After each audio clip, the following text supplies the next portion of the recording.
गुरुमुळे माझं चांगलं झालं, सगळं संसारिक असो कुठलंही असो. पण सद्गुरु काय?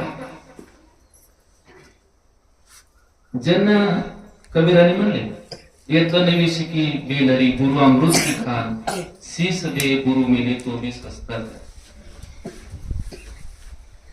गुरुच ज्याला गुरुचं महत्व कळतं त्याचं महत्व होऊन जात. ज्याला गुरुनी स्पर्श केला, तो स्पर्श साधा नाही. ज्या क्षणी आपण गुरुची आठवण करतो त्या क्षणी आपली मनोरथ पूर्ण होते. त्या क्षणी म्हणजे सद्गुरु इथं येऊन तिकडे येतात का? आपण जिथं आहोत तिथं का त्या ठिकाणीला बी सद्गुरु आहे. एका ठिकाणी बसलेले सारखे दिसतात पण सर्व ठिकाणी सद्गुरु आहे. एकेच ठाई बैसला पै सर्वत्र तो गेला. एका ठिकाणी बसल्यासारखे आपल्याला दिसतंय पण त्याच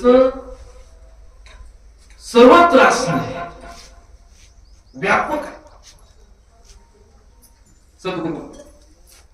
मग असे सद्गुरु जर आपल्याला भेटले तर आपण प्यावं. त्यांचं ज्ञान आहे, त्यांचं दूध आहे, सद्गुरूच कृपा आहे, ती पिलं पाहिजे. जसं लहान लेकरू पेल्यानंतर शांत होत, शांत झाल्यानंतर तृप्त होत आणि तृप्त झाल्यानंतर परत झोपलं जात. तसं साधक आहे. गुरुचं ज्ञान ऐकल्यानंतर मनुष्य काय होतो? तृप्त होत असतो. आनंद, तृप्त तृप्त झालं. वा, आतापर्यंत जे भेटलं नाही ते आता भेटले. तृप्त जीवन. गुरुचं ज्ञान ऐकलं तर बरं का, दुसऱ्या ज्ञानाने तृप्त होता येत नाही. म्हणून गुरुचं ज्ञान ऐकले की तृप्ती, तृप्त जीवन.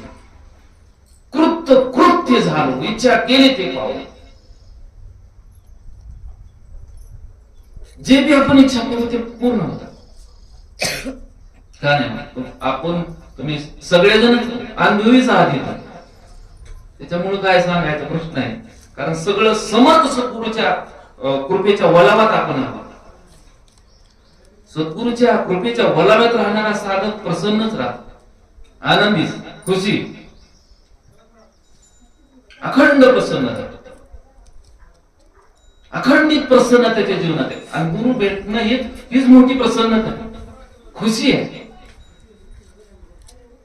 आता प्रत्येक गुरु भेट झाल्यानंतर खुशी पहिली झाली. बघितल्यावर खुशी होती, ऐकल्यावर खुशी होती, डोळे तृप्त होतात, कान तृप्त होतात वाणी ऐकून. इतकंच नाही, ज्यांना गुरुचा दृष्टी पडली साधकावर त्याचं सोनं. माझं तरी झालं, माझं झालं. कारण माझी इच्छा होती देव भेटावा. ते माहिती नाही कसा भेटल काय भेटल, पण देव भेटावा. प्रयत्न खूप झाले पण फळ आलं नाही. पण आज पुण्य यशाशी आले, मनोरथ झाले पूर्ण मार्ग. पुण्य होतं पण यश आलं नव्हतं, पण आज फळाचा केवळ सद्गुरूच्या कृपादृष्टी. म्हणून सद्गुरू ज्याच्यावर कृपादृष्टी करतात ना, मग तो पशु जरी असला, टोंगा असला तरी त्याचे सुद्धा बघा ना, मंदिर होऊन गेलं तरी जगात परत तसंच झालं. आता आपण तसं बघितलं तर तसेच आहोत. भिंतीला स्पर्श झाला तिचं सोनं झालं, त्याचं कल्याण झालं. आपण बी दोन पायाचे भिंत आहोत, सद्गुरूचा स्पर्श झाला आपलंही कल्याण झालं. पण सद्गुरूने जे आपल्याला दिलेलं आहे बीज, म्हणजे त्या बीज मंत्रापेक्षा बी गुरुच्या नामाचा जप फार पॉवर आहे. त्याचे आपण मला बोललो ना, ओम योगात्माय नमः. कारण हे 11 दिवस गुरुदेवांनी ज्ञानेश्वरी वाचायला सांगितलं. पारायण करू नका म्हणजे वाचायला. त्यावेळेला हे गुरु मंत्राचा जप केला. फार शक्ती त्याच्यामध्ये, अनुभव घेणारा पाहिजे आणि भटकायचा विषयच नाही. मन भटकायचा विषय आपोआपच त्याच्यामध्ये घेतलं जात. एक मंत्र घेतला तर एकच जप पूर्ण नामाचा. तारलं म्हणजे तारलं, एक नाम तारी बाकी सब दुकानदारी.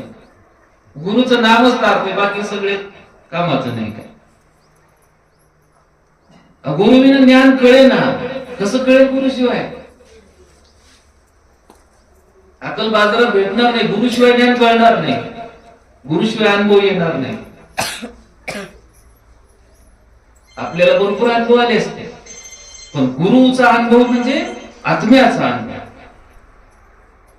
अनुभूती वेगळी असते, अनुभव वेगळा. अनुभव येऊ शकतो, मनाचा येऊ शकतो, पण अनुभूती म्हणलं की आत्म्याची. अनुभूती आत्म्याची, आपण आत्म्याची अनुभूती घेतलेली माणूस. दोन्ही बी आपण करतो, कारण ज्यांना गुरु भेटला त्यांना सगळ्या जीवनात जीवनच चमत्कार. अहो, तुमचं आमचं सुद्धा बोललेल्या गोष्टी आपण जे बोलतो ते खरं होते. ही सद्गुरु एका क्षणामध्ये, ही काय पॉवर आहे. इथं बसून सगळ्या ब्रह्मांडाला चालवाय. म्या बोलविल्या, म्या हलविल्या, म्या चालविल्या, म्या बोलविल्या. त्याच्यामुळे सगळं आहे. तुमचं आपलं भाग्य उजळलं. याच्याही पुढे म्हणलं तर अरे भाग्याचं सुद्धा भाग्य उजळले. गुरु भेटल्यानंतर उजळले भाग्य. आता हा ती अवघी चिंता वारली, उजळले भाग्याचं सुद्धा भाग्य. भाग्य उजळून गेलं, भाग्य सुद्धा उजळून गेलं.